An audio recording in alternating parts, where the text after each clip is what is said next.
शिक्षकों ने जो पढ़ाया है उसकी लाज आपको रखनी है। और आपको सबसे इम्पोर्टेंट चीज बता दूं, एग्जाम के अंदर कभी आप ये मत सोचना कि मैं पर्ची देऊंगा, मैं से पूछ लूंगा। आपको कोई बताने वाला नहीं मिलेगा। नहीं तो अध्यापक जो आपको इतना प्रेम करते हैं, ये उस वक्त आपको भूल जाएंगे कि आप इनके स्टूडेंट हैं। इसलिए आप ये भी मत सोचना कि अपना परीक्षा केंद्र नहीं आया है तो अपन को चीजें टिपा देंगे या मैं पर्ची देऊंगा, ऐसा कभी नहीं होगा। बोर्ड के नियमों के अंतर्गत बिल्कुल सख्ती से काम होगा और आपको उसी हिसाब से जो आपने पूरे साल जो आपने पढ़ाई करी है उसके हिसाब से ही आपको वहाँ पर पढ़ाई करना, वहाँ पर एग्जाम में बैठना है। और ये माइंड करके आना है कि जिस तरह से 100 मीटर की रेस होती है, उसमें अगर आपने साइड में हल्का सा भी साइड में देख लिया तो पीछे वाला जो आपके पीछे वो आगे निकल जाएगा। ये जो एग्जाम है ये 100 मीटर की रेस है साहब बच्चों। अगर आपने हल्का सा भी देख लिया कि मैं राहुल के टीम लूं या निशा के टीम लूं तो आपका टाइम खराब हो जाएगा और ये पता ही नहीं चलेगा कि परीक्षा टाइम समय हो गया। और जिस तरह से आदमी की मौत आती है और तो उसकी रूह को छीन लेते हैं, वो आप क्या कहते हैं ना, उस पे पहाड़ी में बैठ के आते हैं, क्या कहते हैं उनको, यमराज।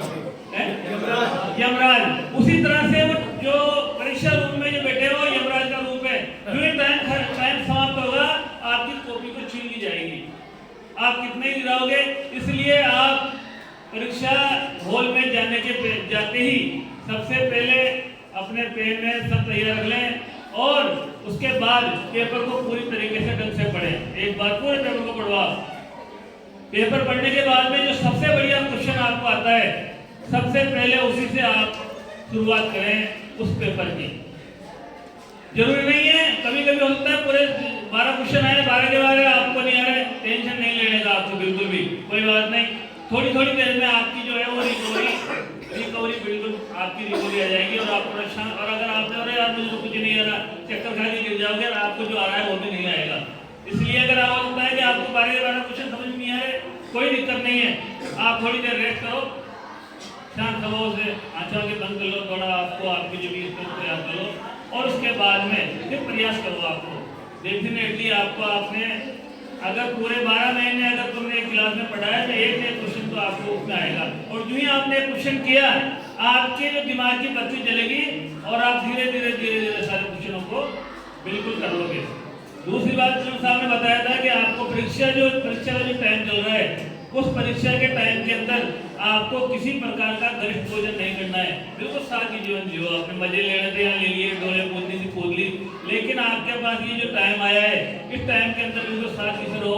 बाइक मत चलाओ, क्योंकि बाइक लेके आए अभी मैं आ रहा था बदनपुरा से, बिल्कुल खड़ा था मैं और मेरे बेस ने बाइक टक्कर मेरी पूरी गाड़ी को तोड़ दी। तो इसलिए आप तो बिल्कुल धीरे भी चलाओगे तभी किसी प्रकार की, इसलिए आप ज़्यादा से ज़्यादा बिल्कुल अवेयरनेस रहो और बिल्कुल समय पे ये भी नहीं है पूरी रात ही पढ़ रहे हो, सुबह कहीं आपको जो भी आपका रूटीन है उसको पढ़ो। और पढ़ने का मतलब ये रिवीजन करना है, आपको पढ़ाई तो आपकी हो चुकी पूरी खत्म, अब तो केवल आपको रिवीजन करना है। आपने जो पढ़ा उसको एक बार सशक्त दृष्टि से देख के और उसको देखना है, बिल्कुल आपके अच्छे रिजल्ट आएंगे। और जो ही 12वीं पास करोगे आप, हो सकता है बहुत सारे स्टूडेंट फेल किए हैं, तो टेंशन नहीं लेने का, बहुत सारे, क्योंकि ये पढ़ाई केवल आपके लिए नौकरी के लिए नहीं है। ये पढ़ाई आपको 12वीं के बाद में आप किसी प्रकार की खेती भी करोगे, काम धंधा भी करोगे और कोई बिजनेस करोगे, हो सकता है कोई सरपंच का चुनाव लड़ ले, तो इसलिए आपको टेंशन नहीं लेगा और बिल्कुल अनुशासन में आपको आने वाली जिंदगी बितानी है। और सबसे इम्पोर्टेंट चीज जो है, आप इसके बाद किसी पोस्ट पे जाओ, आपके साथ ही जो स्टूडेंट पढ़ रहे हैं इनको कभी मत बोलना। आप ऊंचे पद में जाने के बाद में हो सकता है कोई आदमी टीचर बन जाए, कलेक्टर बन जाए, एसपी बन जाए, पुलिस में चल जाए और एक साथी आपका जो खेत में काम कर रहा है उसको भूल जाओगे यार ये कौन आ गया, उसने कह दिया राहुलिया, अरे यार तुमने मुझे राहुलिया कैसे कह दिया।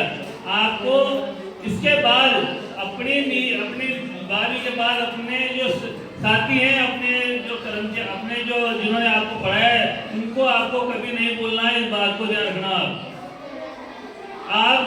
क्योंकि बहुत सारे